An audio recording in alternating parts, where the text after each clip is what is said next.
So, good morning, students. So, in the previous part of the chapter, we were talking about Murad and the tribe and how people they inherit the various qualities. So, over here it was written the distribution of the various kind of spirit of our tribe had been from the beginning capricious and vagrant, meaning that right from the beginning the inheritance of the qualities, not the appearance but the qualities of a person was prone to change, meaning it could be changed, not inherited directly from the father. And vagrant meaning and become a wanderer, just like a person who wanders from place to place. So that was the quality of the tribe. We rode and my cousin Murad sang. For all anybody knew, we were still in the old country where. Now, as they started riding the horse, his cousin Murad, he started singing. And as he started singing, the narrator says that they were still in the old country where, at least according to some of our neighbors, we belonged, meaning they still belonged to the place where they were in the old countryside. We let the horse run as long as it felt like running, meaning set it loose as long as it felt like running, just left it. At last my cousin Murad said, "Get down, I want to ride alone." Now after some time, Murad, he said that now he wants to ride the horse alone. And like a 9-year-old child, the narrator is asking, "Will you let me ride alone?" I asked. Just like a toy, it belongs to somebody, a new toy, and that toy, your brother, it belongs to your brother or sister, and that for some time they allow you to use it, but it still belongs to your elder sibling or your younger sibling. And after some time, you have to take permission, especially if the toy is new. So similarly over here, since Murad was at present the owner of the horse, so again Aram, he asked, "Will you let me ride alone?" I asked. "That is up to the horse," my cousin said. And the cousin, arrogantly says, "Well, it's up to the horse, you get down right now." "The horse will let me ride," I said. "We shall see," he said. "Don't forget that I have a way with horses," meaning he has a better understanding or control with the horses. "Well," I said, "anyway, you have with a horse, I have also." And just like two kids who are arguing over a toy, so similarly over here also, Aram and Murad, both the cousins, they are arguing about their fantasy, and that was about riding a horse. "For the sake of your safety," he said, "let us hope so. Get down." "All right," I said, "but remember, you've got to let me try to ride alone." And then again, Aram, a 9-year-old child, is saying to his elder brother that now you remember that once you will also give me a chance to ride this horse. I got down and my cousin Murad kicked his heels into the horse and shouted, "Wazir, run." And so, in their language, shouted to the horse, "Wazir, run," after kicking the horse on its side with his heels. The horse stood on its hind legs, meaning the forelegs were into the air, it was up. He snorted and breathed, that is, heavy breath, and burst into a fury of speed. That was the loveliest thing I had ever seen. Now, this was really a lovely thing, a white horse standing on its hind with its forelegs in the air and snorting, and then after that running with a high speed. So that is definitely a sight worth seeing. My cousin Murad raced the horse across a field of dry grass to an irrigation ditch. Irrigation ditch is like a pond. Crossed the ditch on the horse, and 5 minutes later returned dripping wet. So after 5 minutes ride, Murad, crossing the dry grass field and the irrigation ditches, returned back, and he was perspiring. The sun was coming up. Now it's my turn to ride, I said. My cousin Murad got off the horse. Ride, he said. So he gave Aram also a chance to ride the horse. I leaped to the back of the horse and for a moment knew the most awful fear imaginable. The horse did not move. So he jumped at the back of the horse, to the back of the horse, and for a moment there was an unimaginable and awful fear that he experienced because the horse he did not move. Kick into his muscles, my cousin Murad said. What are you waiting for? We've got to take him back before everybody in the world is up and about. And so Murad, he ordered that, what are you waiting for? You just kick the horse on its muscles and then it will start riding. You'll start riding the horse, it will start moving. And what are you waiting for? And we have to hide the horse before everybody else wakes up in the morning and sees this horse with us. I kicked into the muscles of the horse. Once again it reared and snorted, meaning once again it went back and it breathed heavily, and then it began to run. I didn't know what to do. Instead of running across the field to the irrigation ditch, the horse ran down the road to the vineyard of Dikran Halabian, where it began to leap over vines. So it took another direction. It did not go to the dry field or the irrigation ditch. This time it ran on the road to the vineyard of some person by the name of Dikran Halabian, and then it started to leap, meaning it was at its full speed over the vines. The horse leaped over 7 vines before I fell, and it was running so fast, it was leaping so fast that after running for 7 vines, crossing 7 vines, the narrator Aram, he fell down, and then the horse, it continued running. My cousin Murad came running down the road. I'm not worried about you, he shouted. You've got to get that horse. And he said, okay, you've fallen down the horse, never mind. I'm not worried about whether you got hurt or not, but I'm worried that I may lose the horse. So let's go hunting for the horse once again. You follow, we've got to get the horse. You go this way and I'll go this way. So distributing the direction, that one way you go and I'll go the other way. And if you come upon him, be kindly, I'll be near. And said, if you meet the horse, be very kind to the horse and I'll be very near wherever you are. I continued down the road and my cousin Murad went across the field towards the irrigation ditch. It took him half an hour to find the horse and bring him back. So ultimately, after half an hour, the horse, it was found and it was brought back. All right, he said, jump on. The whole world is awake now. What will we do? I said. He said, okay, now you jump on. And the people, it's early morning and people are awake now. And the narrator, he questions that what will we do? Well, he said, we'll either take him back or hide him until tomorrow morning. He said, okay, either we'll take him back wherever we are or we'll just hide him till tomorrow morning. He didn't sound worried, and I knew he'd hide him and not take him back, not for a while at any rate. And so, the narrator, he knew well that he's going to hide the horse. He's not going to return the horse.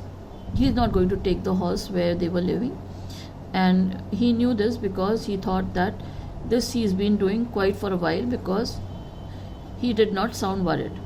Where will we hide him? I said. I know a place, he said. How long ago did you steal this horse? I said. And then he again questions that where are you going to hide? And Murad, he replies that he knows the place. And then again that doubt was there, that he has been doing this for quite a long time, for quite some time. So he questions again, how long did you steal this horse? I said. It suddenly dawned on me that he had been taking these early morning rides for some time and had come for me this morning only because he knew how much I longed to ride. And then he thinks over again that perhaps Murad, he has been doing these morning rides for quite some time now, and just because I am his cousin, and he knows that how much I yearn for this horse riding, so he has come to me. Anyhow, I said, how long ago did you begin riding every morning? And then again he questions that since how long have you been riding this horse? Not until this morning, he said. And then he said that, well, it's just this morning only that I've started riding the horse. Are you telling the truth? I said. Of course not, he said. But if we are found out, that's what you to say. I don't want both of us to be liars. All you know is that we started riding this morning. And like the brothers and sisters, like the siblings, they share a secret. Similarly, he tells his younger brother Aram, that Murad, he says that, well, if we are found with this horse, this is what we will tell everybody, so that we are not liars. So we'll just say that yes, since this morning only, we started riding this horse. All right, I said.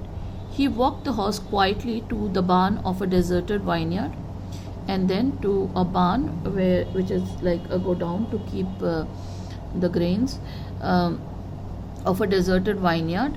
A deserted meaning a place which had been abandoned, which at one time had been the pride of a farmer named Fethvajian. There were some oats and dry alfalfa in the barn, and so he took him to a deserted and abandoned barn of a farmer by the name of Fethvajian. Once it had this barn also had its glory, and over there was some oats and good quality grass which is known as alfalfa in the barn. We began walking home. It wasn't easy, he said, to get the horse to behave so nicely. And so to tame a horse, it's not an easy task. So that is what he's saying, that it wasn't easy in the beginning. At first, it wanted to run wild. But as I've told you, I have a way with a horse. I can get it to want to do anything I want it to do.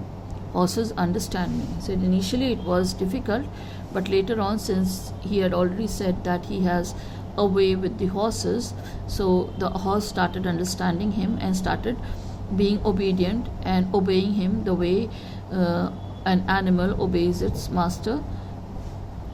How do you do it? I said. And like a younger brother who is in awe of an elder brother, he said, how do you do it? I have an understanding with the horse, he said. Yes, but what sort of an understanding? I said. A simple and honest one, he said. So he says that the type of understanding that he has with horses is just a simple and honest one. Well, I said, I wish I knew how to reach an understanding like that with a horse. So he says that he wants to be like his elder brother. He wants to have the quality like his elder brother in understanding a horse. You're still a small boy, he said. When you get to be 13, you'll know how to do it. And he says, well, you're still young. And he was 4 years older than Aram, 13 years old. He said, well, when you'll be my age, that is when you'll be 13, you'll know how to do it. I went home and ate a hearty breakfast. And so he was happy. And as he went home, he had a hearty breakfast, meaning a full breakfast. That afternoon, my uncle Khusrov came to our house for coffee and cigarettes. So the uncle Khusrov that he had described earlier who was a crazy streak of the family, who used to say, "It's no harm, pay no attention to it." That uncle, he came to Aram's house for coffee and cigarettes. He sat in the parlor, sipping and smoking and remembering the old country. And he sat in the parlor. A parlor is a small place. Then another visitor arrived, a farmer by the name of John Byro. So, as Uncle Khusro was in his house, then another farmer, he also came, and his name was John Byro. Now, a description of John Byro is given. He was an Assyrian who, out of loneliness, had learned to speak Armenian. So, he did not belong to this part of the country, that is Armenia, and he was from another part where Assyrian, a native, and he started speaking Armenian out of loneliness because not familiar with the language, then you have difficulties.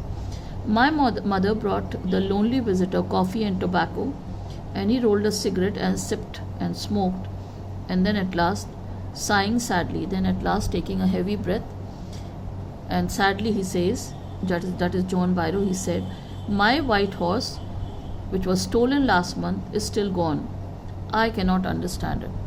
And he says, where Uncle Khusro was there, John Byro, he says that my white horse, it was stolen a month back and still I have not found it. My Uncle Khusro became very irritated and shouted, "It's no harm. What is the loss of a horse? Haven't we all lost the homeland? What is this crying over a horse?" And he was an irritable man, and so he just says that what is the loss of a harm? It's no harm. And he says that losing a horse is nothing. We've lost the homeland, and you are crying over a horse.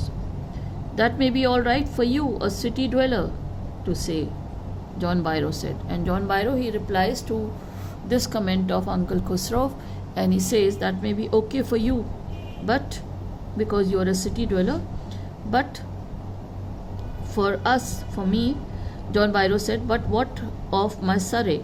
Saray is something that you keep on a horse to sit. What good is a saray without a horse? So he says that what is a saray without a horse? He just has the saray and no horse. Pay no attention to it, my Uncle Khusro roared. He did not speak, he roared. That is loudly. I walked 10 miles to get here, John Byro said. And John Byro, he says that to reach this place, he had to walk 10 miles. And that's a distance. Because he did not have a horse and he was not a city dweller. And to this Uncle Khusro, he replied, "You have legs, my Uncle Khusro." And that too he replied. In fact, he shouted. "My leg pains me," the farmer said. And when the farmer said that my legs, they pain me, then he says, "Pay no attention to it," my Uncle Khusro roared. "That horse cost me $60, the farmer said. And the farmer, he said that the horse, it's not easy money, it costed him $60. And then Uncle Khusro, he said, "I spit on money." And with this, he just got up and hurriedly he walked out of the horse, slamming the screen door. And very angrily, he just went out. My mother explained. And to this, Aram's mother, she explained the behavior. She says that he has a gentle heart, she said. It is simply that he is homesick and such a large man. The farmer went away, and I ran over to my cousin Murad's house. And after this, the farmer, he went away, and Aram, he came to know that white horse, it belonged to to John Byro. And so as soon as John Byro, he left Murad's house, he ran over to meet his cousin Murad, and he ran to Murad's house. So we'll keep it till here for today. Thank you very much.